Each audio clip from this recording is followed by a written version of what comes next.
né, com essa nova variante aí do coronavírus.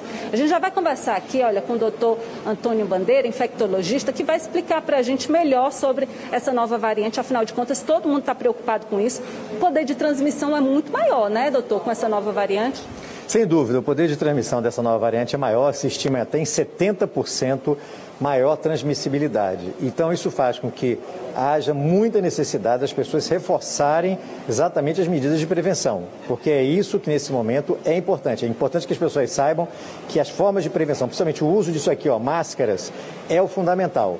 Você desprezar o uso de máscara nesse momento é um suicídio, porque com essa variante mais transmissível, o indivíduo vai poder pegar mais fácil e transmitir mais fácil para outras pessoas. Agora são 2 casos confirmados em São Paulo. A qualquer momento a gente pode ter um caso também confirmado em qualquer outro estado, por exemplo, aqui na Bahia. Sem dúvida. A confirmação do caso em São Paulo, ela mostra que existe, já está circulando. Mas se a gente pensar, existem centenas de pessoas que estão tendo a variante, e isso não está sendo recolhido e estudado, porque é muito complexo você fazer todo o estudo disso, sequenciamento genético. Então, quando você tem 2, não quer dizer que você tem 2, tá certo? Provavelmente você tem 20 mil, ou mais até, pessoas já com circulação desse tipo de variante. O que você consegue efetivamente detectar, estudar e provar é que são esses 2, que já é suficiente para dizer o seguinte: temos essa variante circulando no Brasil. Doutor, o senhor estava explicando aí agora há pouco, né, sobre esses estudos, né, que são feitos até chegar nessa nova variante. Eu queria que o senhor detalhasse um pouco mais, porque às vezes quem está em casa fica se perguntando como é que se chega como é que se aponta que já existe um novo variante do vírus, né, como é que isso está circulando, enfim.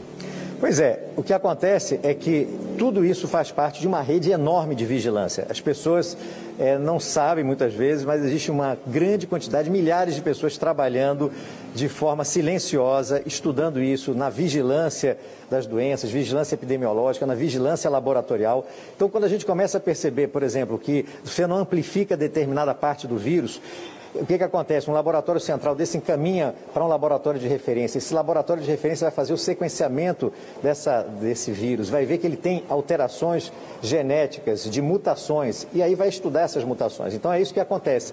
Você efetivamente tem essa vigilância, que é por isso que dar cada vez mais força para a área da ciência e da tecnologia só faz um país crescer, só faz um país conseguir efetivamente diagnosticar o que está circulando. Então, a gente consegue fazer isso por conta de toda essa rede silenciosa que envolve estados, que envolve centros de pesquisa para o descobrimento desse tipo de mutação e de variação. Ademiro Neto tem uma pergunta? Pode fazer, Casé, por favor. Pois não. Obrigado ao doutor Antônio Bandeira, boa tarde para ele. A gente vê muita gente falando, Lícia Fontinelli, que já teve a Covid-19 e que não vai pegar a doença novamente. Essa nova variante do novo coronavírus possibilita ainda mais uma reinfecção? Olha, não há dúvida, Casimiro, o seguinte: existe reinfecção. Existe, já está mostrado e comprovado. Nós, inclusive, estamos encaminhando, inclusive, daqui da Bahia, casos de reinfecção documentados para publicação. Então, assim, as pessoas têm que entender que reinfecção é possível em Covid. Não quer dizer que todo mundo que teve Covid vai ter de novo, mas uma parcela das pessoas que tiveram Covid podem sim ter de novo, principalmente aqueles que não fazem o que a gente chama de anticorpos. Ele tem a Covid, ele não faz anticorpos, ou ele provavelmente perde muito rapidamente esses anticorpos, ele fica vulnerável a ter a Covid novamente, e a gente tem vários casos disso. Não quer dizer que a gente tenha que, com isso, necessariamente perder de forma nenhuma. Então as pessoas têm que entender a atenção e o cuidado. Mesmo quem teve Covid e tem anticorpos, ele tem que se cuidar, porque ele dá o exemplo para as pessoas também. Então, das duas formas, tem Covid e tem anticorpo, tem que dar o exemplo. Tenho Covid e não fiz anticorpo, estou susceptível a uma nova infecção pela Covid, eu tenho sim que me prevenir também, de forma grande, claro. Doutor, em relação a essa nova variante, né? Por exemplo, muita gente trabalha em ambientes fechados, né? Que sejam lojas, supermercados ou algum ambiente de trabalho interno. Com essa nova variante, é mais fácil, então, transmitir o vírus de uma pessoa para outra, principalmente se for um ambiente assim fechado? Sem dúvida, essa pergunta é muito boa, porque hoje a gente tem que entender o seguinte: as máscaras, como essa que você está usando, que são máscaras de pano, elas são ótimas para você circular na rua, entrar no supermercado, entendeu? Então isso, no dia a dia, ela protege. Agora, se você vai ter uma reunião, você vai sentar com pessoas, tem 3, 4, 5 pessoas no ambiente fechado, se você vai estar trabalhando em ambientes fechados, como alguém de uma recepção durante um período maior, você tem que ter máscaras melhores. Por exemplo, uma máscara como essa que eu estou usando é uma máscara chamada N95. Essa máscara, ela tem um poder de filtração fantástico. Esse tipo de máscara garante o uso, a gente tem usado inclusive estendidamente até uma semana, e garante esse nível de proteção. Então, a outro tipo de máscara é a cirúrgica, que é uma máscara que também pode ser adquirida, só que ela é descartável, você usa 6 horas no máximo. Essas máscaras vão ter que fazer parte também da nossa vida, ou seja, você vai ter que ter um kit de máscaras de tecido e também procurar ter máscaras como essas de cirúrgicas ou N95 para poder, em determinadas situações, você se proteger sim. Reuniões, locais fechados, contato muito próximo entre as pessoas, entendeu? Nessa situação eu posso estar com um contato próximo a você, eu posso estar aqui a 30, 40 centímetros, eu lhe protejo e me protejo, mas em outras situações a gente pode ter dificuldades.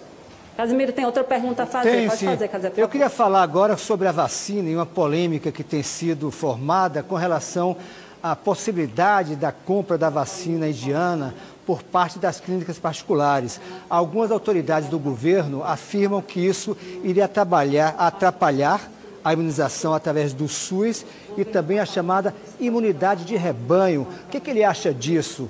Qual é a visão que ele tem com relação a essa possibilidade das clínicas particulares também comprarem as vacinas?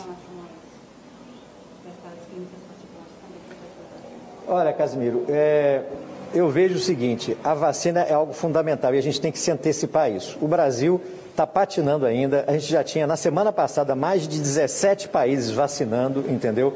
O Reino Unido, se não me engano, chegou a mais de 100 mil pessoas já vacinadas. A gente está perdendo tempo. O Canadá já adquiriu 3 vezes a quantidade de vacina em relação à sua população. Então a gente tem que ter muita seriedade, a gente tem que ter responsabilidade enquanto país para fazer com que as esferas de governo, elas na verdade se unam exatamente para comprar. A gente sabe o seguinte, uma coisa muito séria: todas as companhias farmacêuticas nesse momento, elas têm capacidade de produzir até o final desse ano alguma coisa que mal chega a cobrir 2 bilhões de pessoas no mundo. Então vai cobrir 25% a 30%, isso durante o ano inteiro. Eu não estou falando aqui para janeiro e fevereiro. Então os países que vão correr atrás, que estão sendo responsáveis pelas suas populações, estão adquirindo as vacinas, estão facilitando efetivamente a liberação e a agilização pelas agências reguladoras, no nosso caso é a Anvisa. Isso é fundamental, independente de ser público ou privado. O que está mais me assustando é essa inércia, essa patinação que a gente está vendo numa coisa tão séria como essa.